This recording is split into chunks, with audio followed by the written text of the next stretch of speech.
a little bit. And Aubrey from Central Saskatchewan.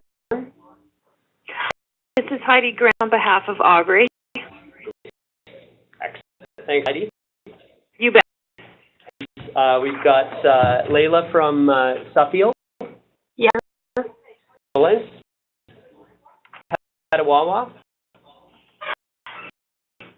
Okay. From Wainwright.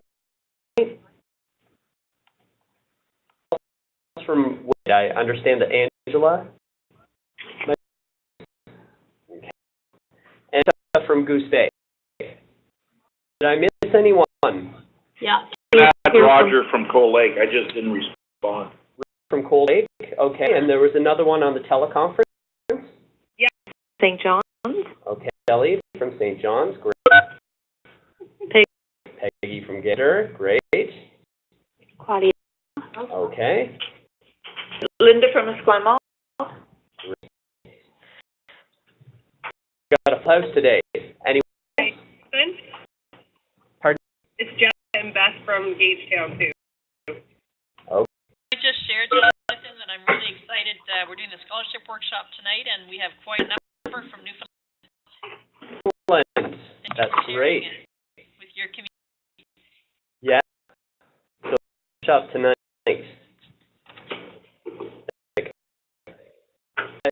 Did I miss anyone else, either on the teleconference or on the WebEx? It's Karen and Charlotte here in Wainwright.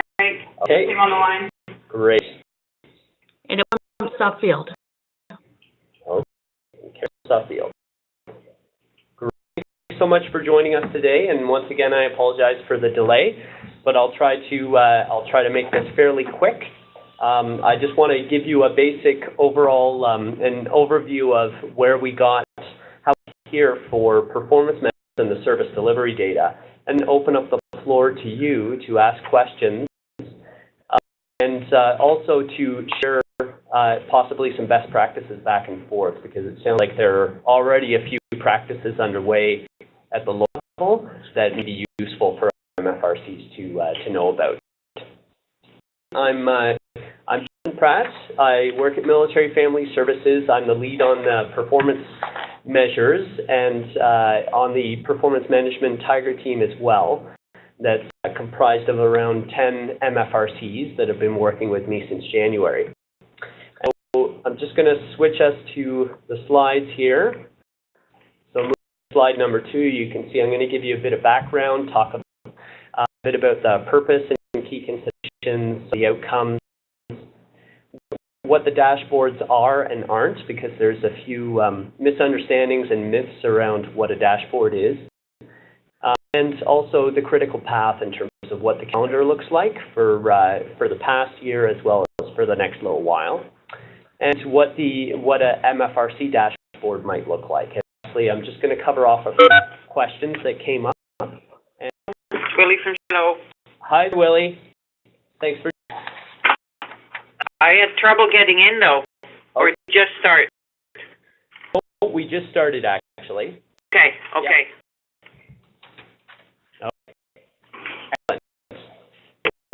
Just moving on to slide 3 here, for those of you who are following along with the slides that I sent previously as PDF.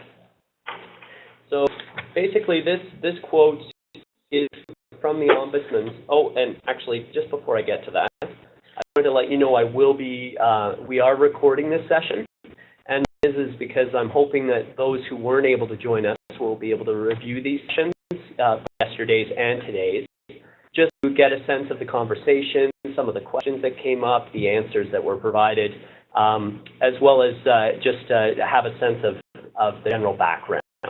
So I'll be publicizing those recordings once they become available. In terms of the Ombudsman's quote here, you can see it's pulled directly from the report, and the key points of this quote in mind are that the performance measures that we need are, first of all, we need to have quantitative and qualitative data, and so that it be reoccurring. So we need to make sure that the data that we're getting is not a point in time, but covers a trend over time. So I was glad to see that in the Ombudsman's quote there.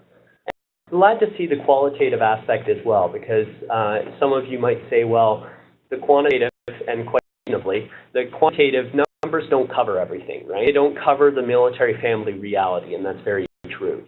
So I want to make sure that we have the quantitative numbers that we need and are asked for by the chain of command, but also that we provide context through the qualitative data, as well as qualitative data in itself is also useful for sometimes for number crunching or providing a lens around which to view the quantitative stuff. So I'll give you a few examples of what I mean by both of those in a few minutes, but just to let you know, both stuff are going to be used in performance measures.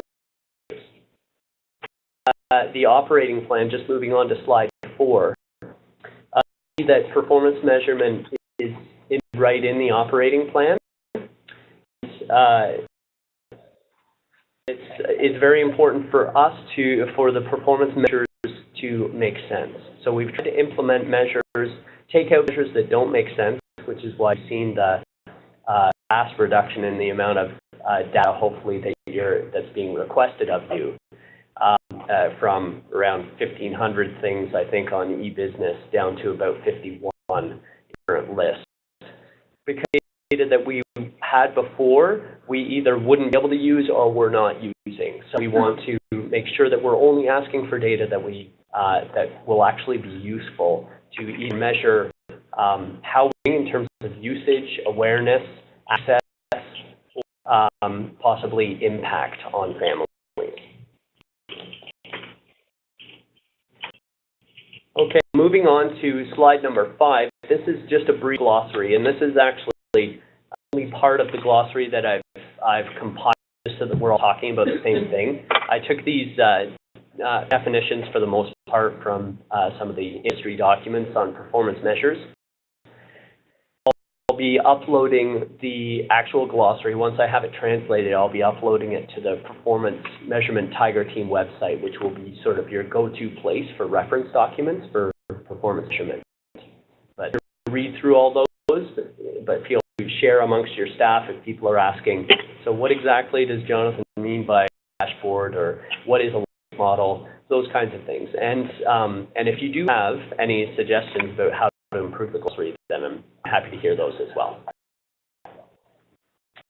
One thing that I didn't actually spell out in this particular glossary, but is in the larger version that will be uploaded to the website, is the difference between validity and reliability.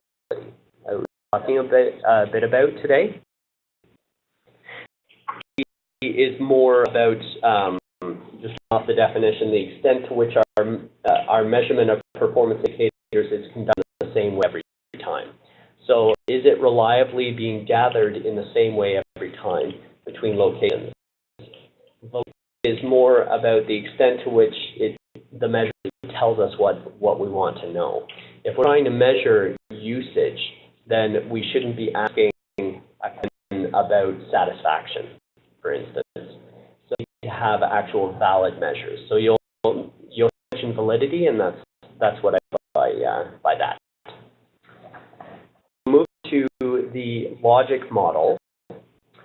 And by the way, I'm happy to go back to these slides if you need more in-depth discussion. I just want to move through this part, implementation aspect, to get to your questions as soon as possible. So the logic model, you remember we were working on this last year.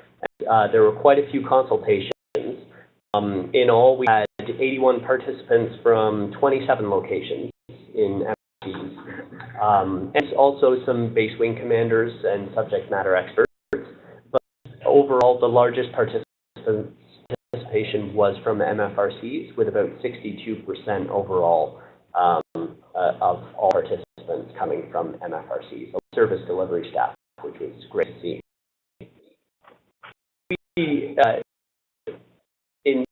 We wanted to figure out, okay, what is the impact that we're seeking to achieve? And then we've figured out the impact, then we say, okay, how are we going to measure whether or not we're actually making that impact? So then we started to get into the key considerations when we're looking at measures in order to get at these outcomes that you see on this purpose and key considerations overall, we're looking at performance measures to provide us with strategic learning and accountability. So you heard me mention that's what the chain of command is asking for. And really, I know you're all used to briefing up through the chain of command as well, and the fact that they need stuff in a one-pager format that's very strategic level. Just with these performance measures, which is why you'll notice that the dashboard is a very distilled version of some of the measures that you're going to be providing to us. So to be able to demonstrate how are we supporting families, what's the view of that support to families, the impact that support is having, and that is actually the most difficult measure. But we've done our best to come up with that. First of all, don't introduce too much of a burden on you or families, as well as use current vehicles that we currently have out there rather than establishing a whole new performance measurement framework. Because we really don't have the that families are fatigued with the amount of surveying going on, so we don't want to introduce new things. And we also want to streamline the system to reduce as much of the burden on your end as possible. So those are some of the considerations taken in the development of the performance measures. And the key considerations I broke down into kind of themes. Family-focused, meaning that it should be in clear, family-friendly language, that it be responsible, so show responsible stewardship for the people who value added, so essentially that it makes sense and that it's actually worthwhile measuring, and responsive, that it not take several years for us to get feedback on some of these measures. We just want to, what the main stakeholders and the people who fund us want to know is, what do we need to know to invest smarter and know more about how families are doing. So this slide number 8 is just sort of the progression between the mission and the key considerations, which do the hopefully development of the strategic outcome. And so as you can see down there, what we're paid for through military family services, the only reason why national defense is mandated to provide family services is to provide a mission-ready force. So at the end of the day, we need to prove that that's part of what we're helping to achieve. And again, that's a very difficult, as a long-range outcome, a difficult thing to measure. I'll do that a little bit more later. Just that some of our measures hit mark in some places. Some of them are a little bit sound a little bit off the mark, but it's a matter of choosing the measure which is the best possible scenario within the parameters that we're working in here. In terms of the mix of the MFRC dashboards, what is really a quick reference tool? It's an at-a-glance set of key measures to allow decision making, and it's a way for, in particular, the MFRC dashboard is a way for us to measure organizational health and effectiveness.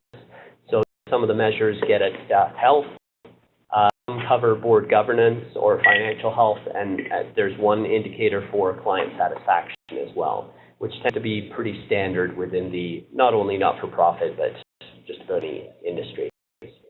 That is a collection of, or what it should not be, is a collection of random, confusing, or overwhelming information. So that's what we have to really figure out, what are the key indicators that you want to look at and distill it down to that. It's an in-depth analysis of issues. So the should be a quick reference, but should provide the possibility of actually digging down under these numbers as well. And it's lastly, and probably most importantly, it's not a way to punish MFRCs. I know that some people worried, performance management is a conversation killer, because whenever I mention that this is one of the things that I'm looking at in military family services, people go, that performance management in general, I think, is viewed as a way to tell people people they're doing a good job or not. So that sort of perception behind it. What I see it is a way for us to measure the impact we're having at the family level. Because all through the years, we've had a lot of anecdotal data. We know that good work being done, and we know that families are doing better as a result of these services, but we haven't had a consistent quantitative and qualitative way to actually measure and show that, not only to chain of command and to the people, but to families as well, in terms of this is the impact that we're having. So hopefully that's what the performance management and the service delivery stats will enable us to do. Critical path here that we started out with trialing some of the indicators, looking at them within the Tiger team as well. The consultations have not yet happened. We've a little bit of feedback from families, but unfortunately that's been pushed back a little bit because we had to wait for CMP Canfor to come out before launching the family panel process. To begin. Can I quickly, this is Willie here. Go ahead. On that, how do you do that? Do you know the process on how you involve the families or the family consultations, or you don't know yet? What we're planning on doing is starting the conversation on the family panel Facebook site. Okay. To see what families think who are already signed up on that, what they think of the family measures in terms of, is this useful for you, the family? Are these the kinds of things that you would find useful for us to be tracking, or are there other measures maybe that we haven't thought of? Or what I think is far more likely is that I'll provide of the measures and the way that it's presented, and I think a lot of families will get back and say, you know what, I could do half of these and really only want to know about these 3 indicators. Okay. So now that we've started the data gathering and we've sent the letter and started these teleconferences, then based on this we'll make adjustments to the logic model, the indicators, the data sources. Are we getting data from the right location? And performance measure hot wash just is a military term, as far as I know, just basically after action to figure out how it's going, how did it go over the past year, developing performance measures, and look at targets and milestones once we start gathering data and whatnot. This next page is just what we're talking about. I'm sure you all have received this and probably have it on your computers, but I just wanted to let you know this is what I'm referring to when I talk about the service delivery data. So we actually in just a Tiger team who were very helpful in helping me to make sense of which measures were most useful, explain some of the measures, what kind of guidance to provide at the end of this document. So Tiger team, we had 10 MFRCs from Halifax to Comox, and one I wanted to mention actually before we go on is just got it in my notes here that there were some concerns among staff that when they saw this breakdown of stats being asked, they see their programs represented in these stats, and they said, does that mean that my program or service is not important? And I underscore that that's not the case. The performance measure, just as a performance measure on something, doesn't equate importance. What it is just a consistent way for us to measure the stuff that we routinely asked about and that we need to report back to the chain of command on. So just, if you could relay that back to your staff as well, that just because it's not represented or it might fall outside the definition of one of the measures, doesn't mean that it's not an important service for families. So the question is, Claudia, yeah. If they're not part of the list and don't qualify, we don't report on it? You're not, it means you're not obliged to report on it. You won't be asked at the end of the year to report on it. But this is not, if you feel or your board feels that it's necessary to track certain things, to be able to, because at the local level, management at the local level will look quite different. So there may be certain things that you wish to track and you wish to keep on top of. So feel free to not only track those and continue to track them if they're useful for you or your board, but also to provide them to us if you wish. I just don't want to make it an obligation. Okay, thanks. Yep. And with that question, like, Yep. part of what I'm seeing is a bit of you're any of the details on the social events, but would be relation here, that is a big for their quality of life here and things like that. Yeah. So it's we shouldn't be for correction anymore. It's just that that's not the reporting. Right, and I'll get into social events under frequently asked questions because I want to make sure that there are certain social events that probably would fall under performance measures in terms of your numbers. So I'll get into the finer details of that in just a sec. Okay. In terms of the dashboard, this is basically what it looks like right now. And some of the indicators that show some of the financial health, and you'll notice, by the way, I use indicators interchangeably with measures. So just know that I consider them basically the same things. So these indicators at the bottom show the financial health, and they tend to be fairly conventional measures that are used. We looked throughout a whole bunch of literature and consulted various groups to try to figure out what are industry standard indicators for reporting on these kinds of things. And these are basically the ones that we came up with that we can also track based on industry milestones as well and benchmarks. Around board governance, in terms of the percentage of boards trained in governance, there's one around, or there's a few around organizational health. There's a satisfaction metric that you can see in white there that's pulled from the Quality of Life survey. So, this is only one of 4 dashboards, and we also have one for military family services itself. And some of these indicators we're actually tracking for ourselves. So, for instance, staff turnover rate, it would be there and just plain not very good for us to ask you to report on these measures, but not to be able to gauge how we're doing as well. So, for instance, turnover rate is something that we're tracking in military family services. To see how we're doing in that regard and how we compare with the average organization of the same size and that. So yeah, we're doing that same work at the same time.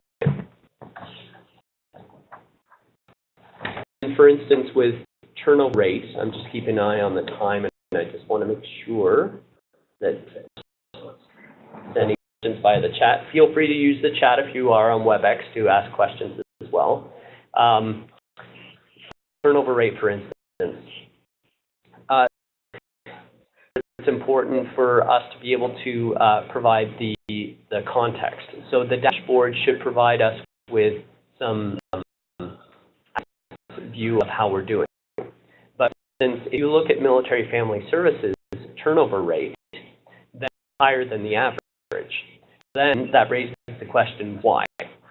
And that's where it's important for us to context, because the context is actually somewhat similar to what you guys are going through at the MFRC level in terms of a lot of our and so a lot of people are being posted in, posted out, relocating. And if we take out actually the percentage of people relocating or turnover due to relocations, then we're actually below the national average in terms of turnover rate.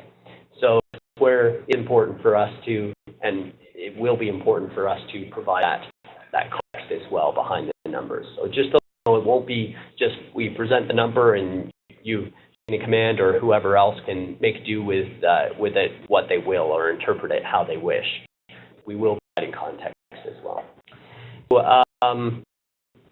in terms, I just wanted to get to a few questions that were asked before, just to cover off those, and then I'll open up the floor to your questions that you have that have answered. So first of all, one of the questions is performance measurement the only tool used in evaluation? Definitely not. We're going to be administering community needs assessments. There's also the financial reports. There's the quality of life surveys that's administered by DPRA. And there are several other tools. So this is only one of the tools that we're using to evaluate. The question was, what's the intended impact or change? So to state at this point that the data, again, is only a quick reference. So the dashboard covers a few elements of importance to the chain of command and to the people that we report to, about organizational health, financial health, and client satisfaction. So and another thing that's important to mention is that some of the measures you see inside the dashboard actually less impact, more at awareness or access or usage.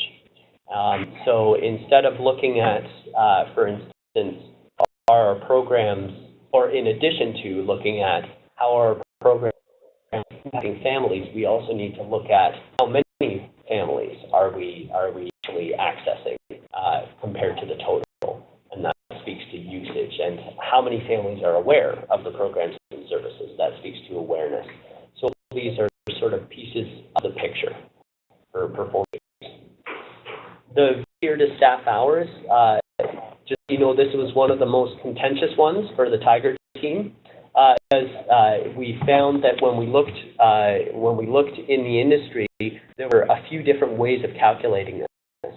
And what we decided was the most appropriate was to look at the volunteer coordinator hours specifically rather than staff hours in general.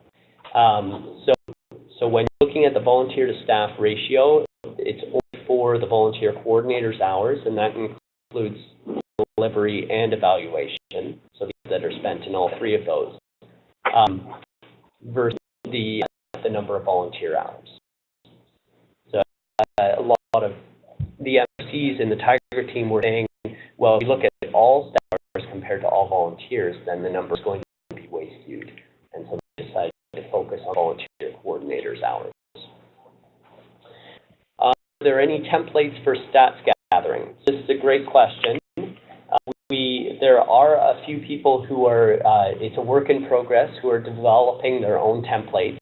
So what I'm going to do is actually, after this set of teleconferences, I'm going to send a general asking for some of those templates in terms of processes to flex what and when. Does anyone have any templates in terms of sheet that you find useful at the MFRC level for gathering these stats, or maybe it's just a database or a weekly or monthly meeting that you have?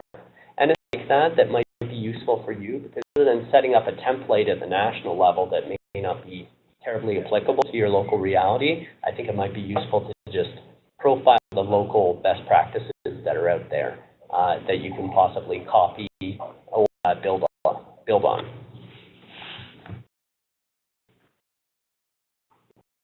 And the next question was, will the questions be the same in April as the ones that I sent out in there on the guide? And the answer is yes. It would be unfair of us to ask you to begin collecting data and then change the question. So the question will remain the same when we're asking you for this data in April 2016.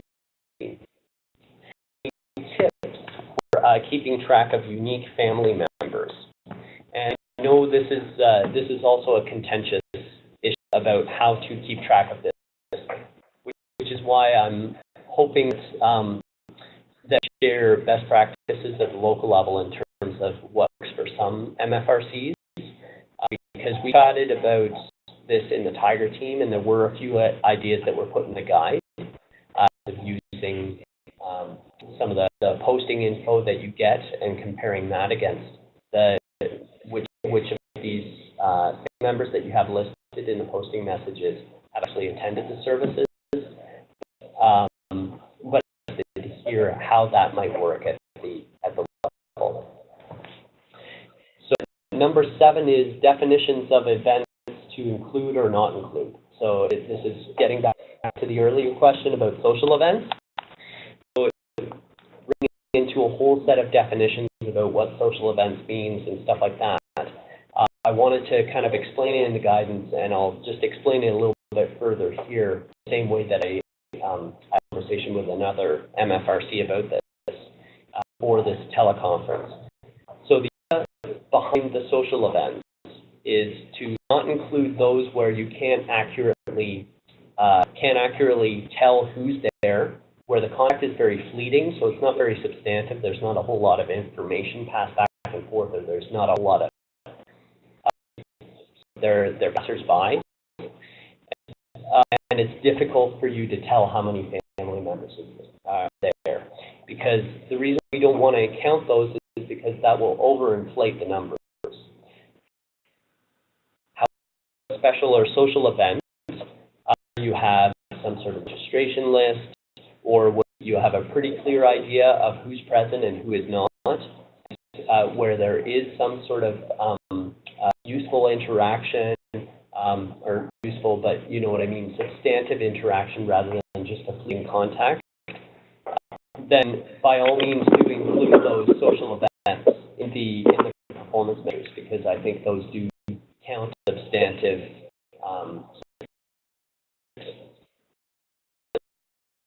Stop there and ask, does that answer the question about social events? Okay, what other questions come to mind when you think of social events? What is interaction? Like, yeah. Can you explain that further, I guess? Sure, yeah. So, well, how about, explain the social event that you have in mind. What? Okay, so we have a monthly trivia night Yep. that has about 40, 30, 50, or 50 people that come out every Right. month. Yeah. Our event, but we're not there, it's not trivia on, what the MFRC has for you. Yeah. Right. So it is purely for entertainment value. Right. Would that be considered a substantial interaction? Yeah. No, because the purpose of the interaction there is for to get to know other community members and stuff like that and get together. Now, you say that you can fairly accurately identify who's there and who is not? Because what we're looking to stay away from is, well, I'm not sure if it was 200 or 500 individuals there, but if you can fairly accurately identify who was there and who was not, and that's view of the social event, I would feel free to include that. Thank you. Yep. Okay. Does unique family, the next question was, does number of unique family members really get outcomes? And the answer to that is no. The number of unique family members does not necessarily speak to an impact. Just because we've served family members doesn't show us that we've actually changed their behavior, changed the way they experience things. Very true. If you're looking at all the measures as outcomes, then not all of them fall within that category. What it does give us is a sense of how many we're surveying as a percentage of the whole, so that we can see where we might need to do a better job of communicating with reservist families. Just gives us more of an idea, more of a picture of what current people accessing services looks like, and those who are not accessing services, and how we might better reach out to them. So it's valuable info, even though it's not technically an outcome. Just Jonathan, it's Billy here. Sure. I totally hear and see what you're saying, and what I'm going to say has been said many times before. Yeah. But because we don't reach a family, or because family does not use our services at all, Yeah. doesn't mean we're not successful, right? Because there's lots of families who don't need or who don't want us. They are living off base in a total different community for a reason. They don't even want to be identified as military families. Some families have told us that. Yeah. So just because we're not reaching whatever percentage is acceptable, whether we reach that or not, doesn't necessarily mean we're not successful, right? As long as somehow, and I don't know how you can measure that, at least if families are aware of us, and I don't know how you can measure that if they're not accessing our services. Yeah, and same way, and you're absolutely right. There are some people who we know who have responded to us that the reason why I don't access information line or military family resource centers is because they never felt the need to. People have a misperception about what MFRCs are. I'm sure you've heard that before as well. So we're getting at that info is to, through the quality of life survey, notice near the end of the survey, if you've seen it, but I can also upload a copy to the Tiger Team website if you want to have a closer look at it. But it breaks down programs and services and talks a bit about what is your awareness level. Were you aware of these programs available through your local MFRC? Did you use them? Were you satisfied with the service?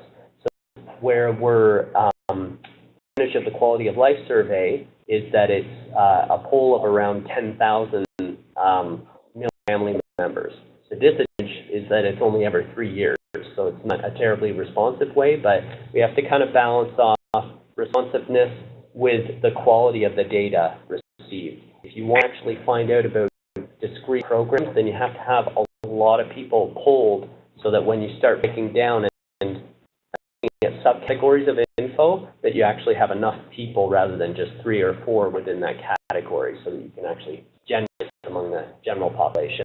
So getting at the awareness and really understand the aspect of those people who choose not to avail themselves of services because they don't feel they need it, or at that particular time it goes in ebbs and flows. Right. Oh, thank you. Yep. And just to let you know about unique family members, the reason why we chose that is feedback that we got from the MFRCs.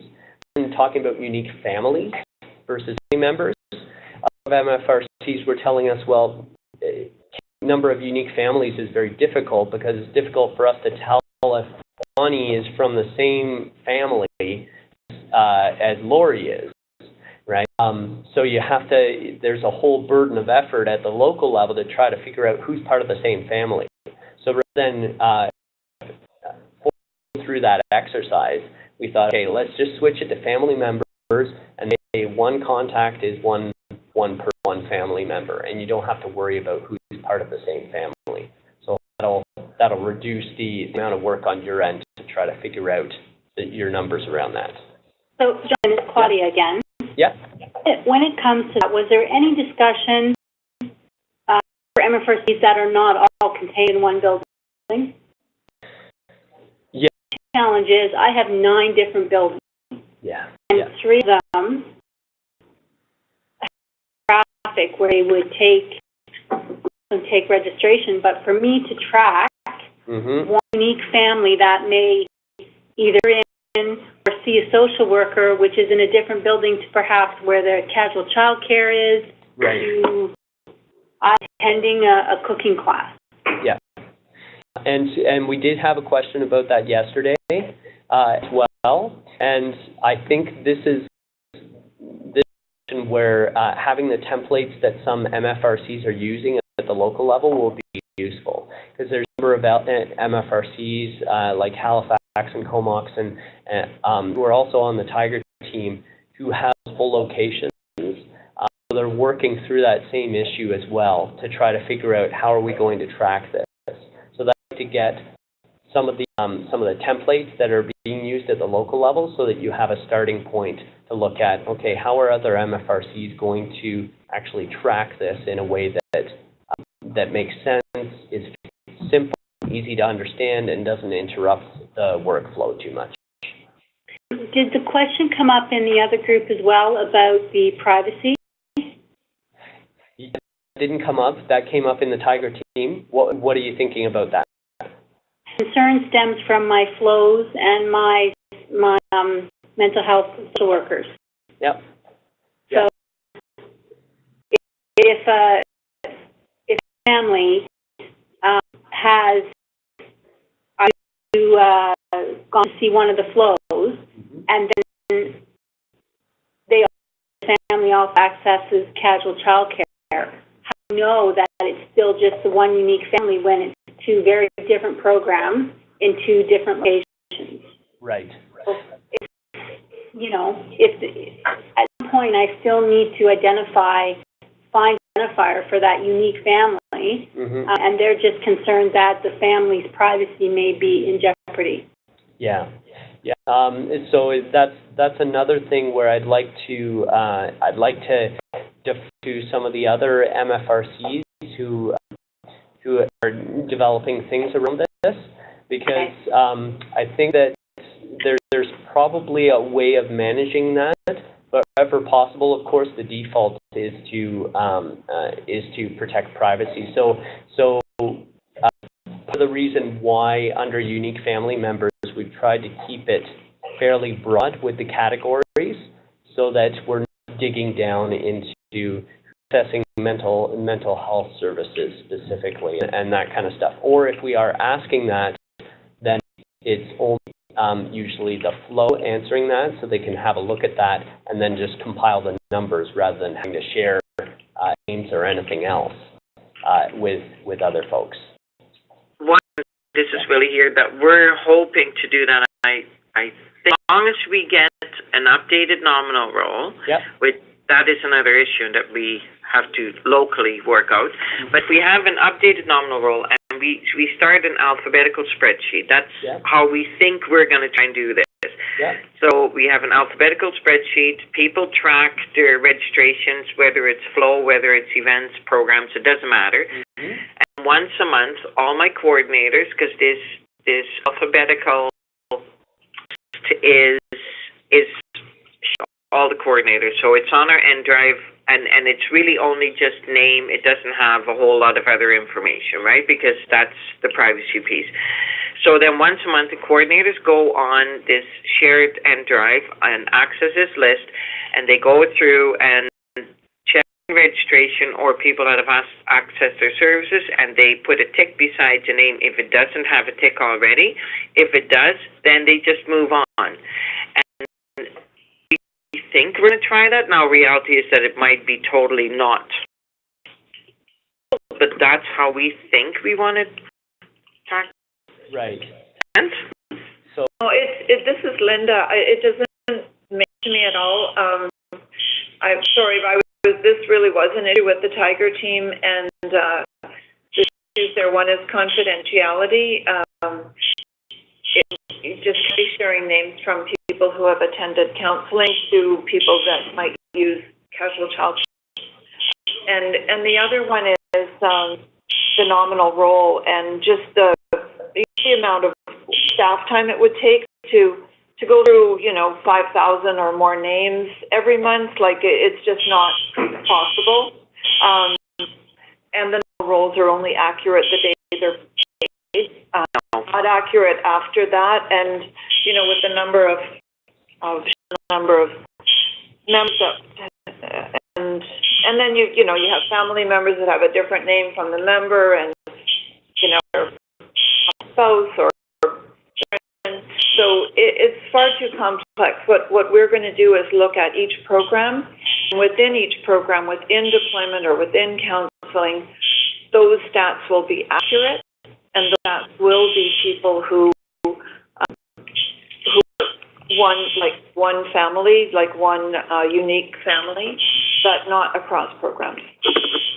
But how do you, Willie, then how do you, if they've accessed one program and they've accessed another program, so then you're counting them double, right? Absolutely. Actually. Will be, yeah. Because we have to, it's more important for us to adhere to the confidentiality of families Right. than to, expose the families. So we would be accurate with info.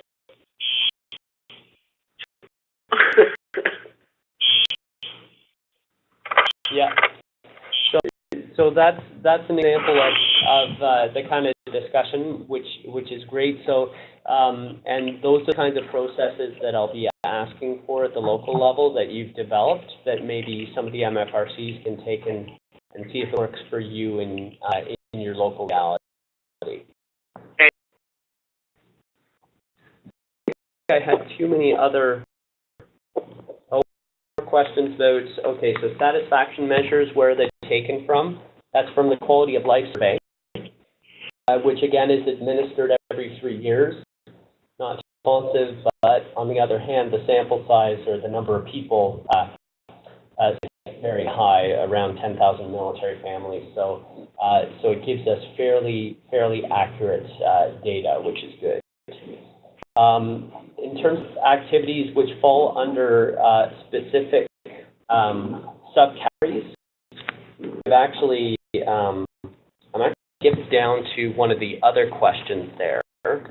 So question number 12, you can see, what do you mean by outreach? So this is one of the subcategories, for instance. 2 of the guidance. So people wanted to know, okay, if I'm going to gather these stats, what do you mean by some of these words that you put in there? And what I did was I took those words from the parameters for practice rewrite that's being worked by the Tiger team, because I wanted it to match up with what you're going to receive eventually from the new parameters from the Tiger team. But I think the Tiger team, from what I understand, was reluctant to provide examples because they wanted to deal with the what in terms of what are the services that are to be provided by families rather than the how in terms of how it's going to be delivered at the local level, because that's really up to you at the local level based on your local reality. So there aren't any examples given of what outreach actually means, because it could mean something different between local locations. Having said that, I had a look at the old parameters and pulled out a few examples of what outreach means. And it would be useful for everyone. I can certainly pull those out from the old parameters to show you what examples are in there, as it's not an extensive list, but at least it'll give you an idea of what's been used in the past under that particular. So for each, for instance, it's referred to in the old parameters as peer support groups, online social events, with stakeholders such as MFRCs, commanding officers, and families.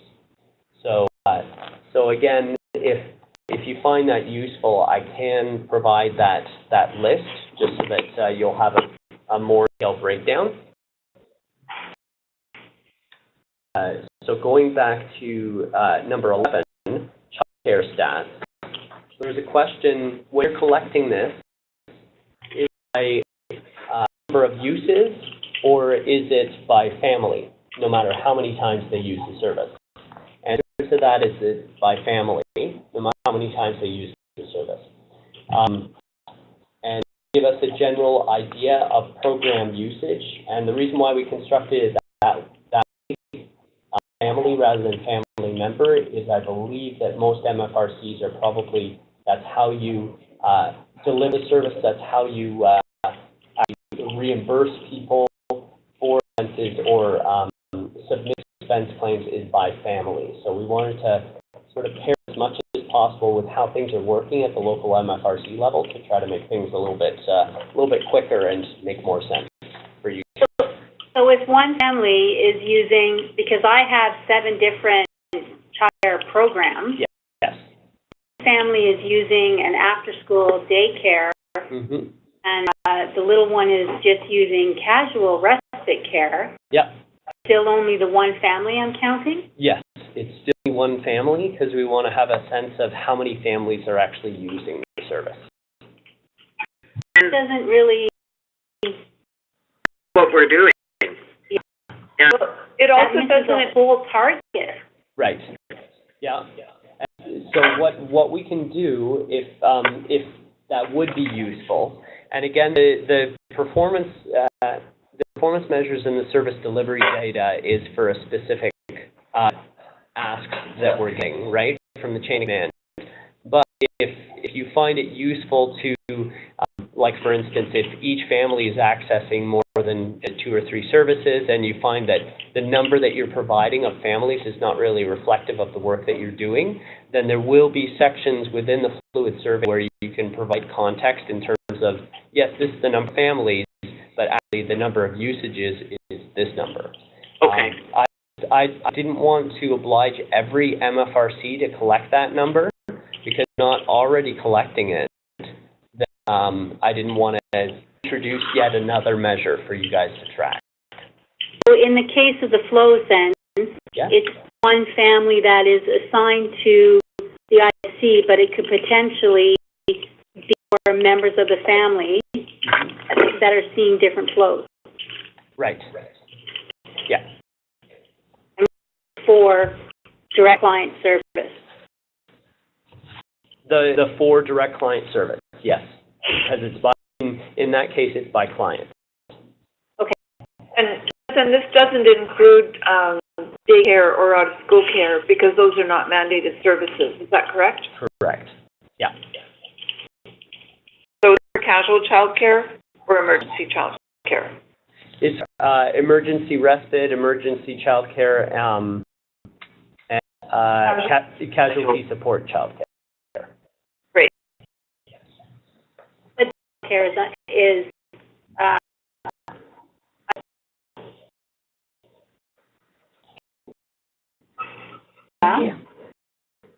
Yeah. Well, if there is that missing from the sheet right now?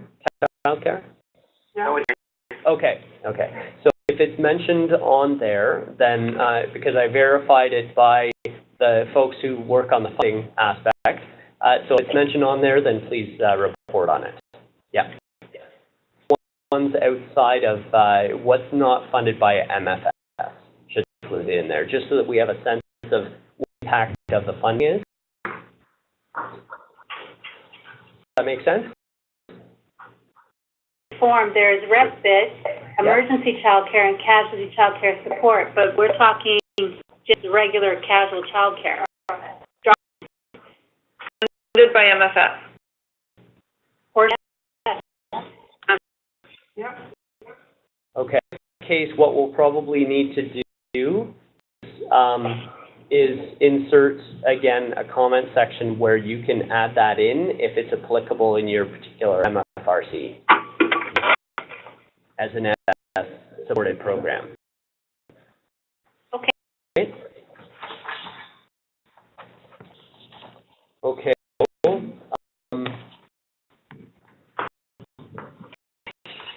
Now, for number 13, there was a question, are the stats only for MFS services? And it kind of follows along with what we were just describing there.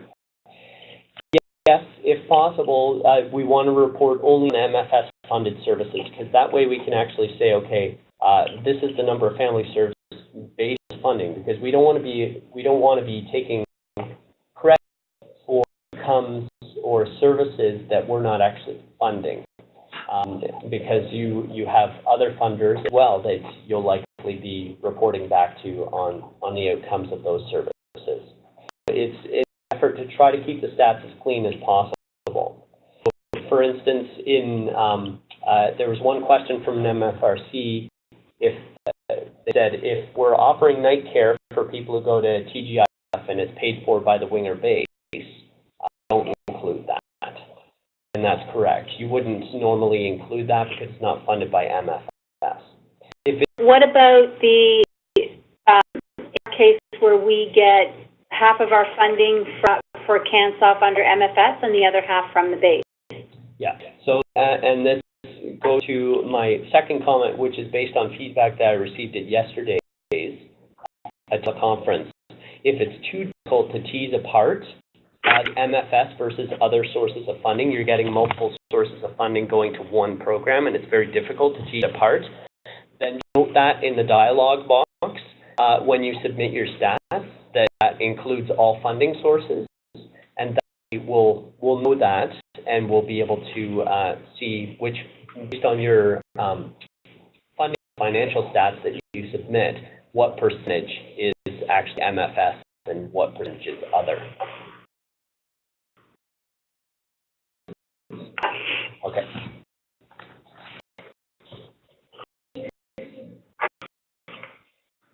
Okay. So this is just the last slide in terms of, so what does this mean for you? Hopefully it means less stats to go through in terms of a reduction in the number of questions, around 1,500 to 51. And not to say it's going to be easy, but I'm hoping that will restrict the amount that this amount of time that it actually takes, because the amount of time that people were spending on e-business and whatnot was just crazy.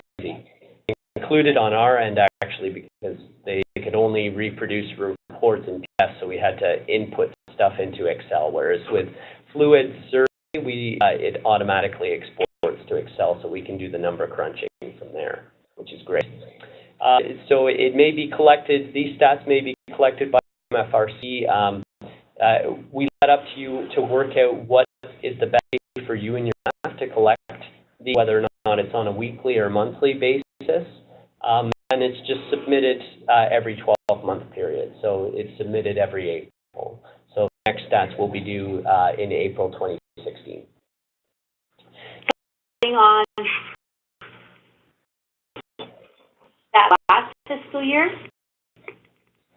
Still, for this past fiscal year, this is the sunset of the e-business program. So you're still logging in, I believe, to e-business and entering your data in there, correct? Yeah. Yeah. So that's this will be the last time you need to do that. Okay. Yeah.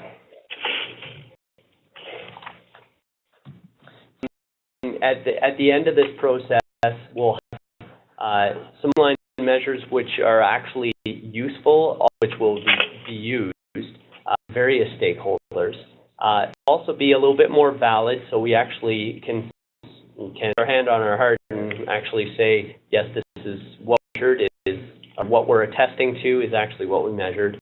It's so it's the same, it's measured the same way. And it's tangible evidence, right, versus anecdotal evidence, which anecdotal is great evidence as well, but it needs to be supplemented by some of the quantitative data to figure out where we're at. And it will be hopefully tangible evidence not only for us, but also for you, for your other funders that you have, that you can show the impact on the investment in people, partnerships, and resources that in your community. So I just wanted to open up the floor here. I realize we're over time, but I cut people off if they have questions. I understand if people have some things to get to. Again, this is being recorded, and I'll pass the recording after the fact once it gets processed by WEX. But I'll just open up the floor for any questions that we might have. On page 2 of the guidance, under number 5, you have board turnover. Does that include ex officios? I know they're not voting members, but does that include the ex officio turnover or only the actual voting members? That's a good question. I would say only voting members. Okay. Because we have, from one of our units, we probably have a different ex officio every month. Right. Yeah. Oh, okay. Yep. Okay, thank you. Yeah. Any other questions? Hi, Donna, Beth here. Yeah. Okay, good. I'm just curious about the definition of military family. So in the plan, we now include, and I think this is a good thing, uniform are actually members of the military family. Mm-hmm. So under one of the stat requests are, like, say, for example, brief orientation, and of course, I think probably a lot of MFRCs do. There's a lot of briefing military members, right? Because units ask us to come in. Right. So I'm wondering, I would consider, and I just want to get verification of this, that those are family members. Right. Definition, those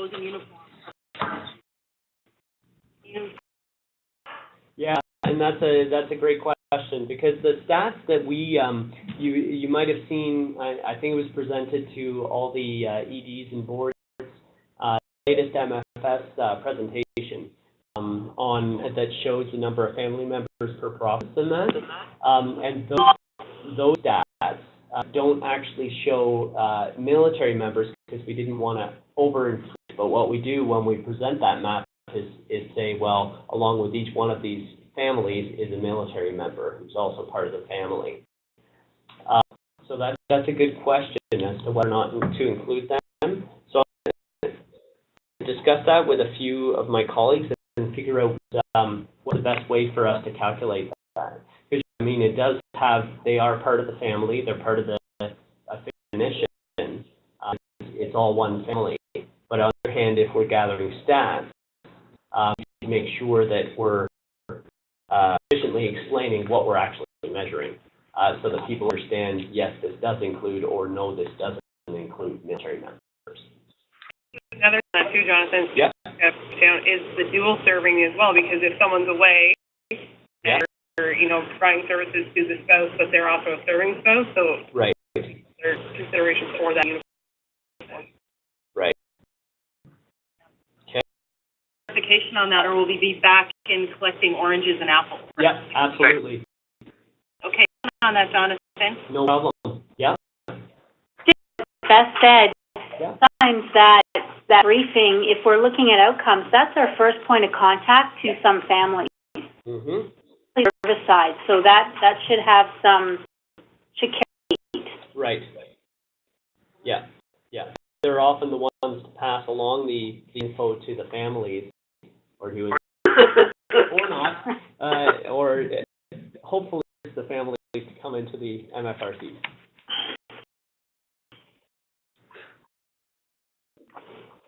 Calling if we have more questions as we move along. Feel free to email. So info in the email that I sent you, or you can always look under contact us on the MFS website. But yeah, you should have the contact info. If by some chance you don't have it in front of you and you only have someone else, then free to just give them a call and say, "Can I please speak to Jonathan?" And they can transfer you. We tried over the last few years to make sure that we've got this no door policy, so no matter who you call, even if we're not the right person, we'll direct you to the right person. Yep. And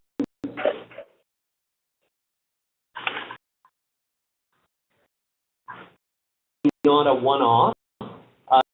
Please feel free, after you discuss this with your staff and see some things that possibly make sense, feel free to me and ask.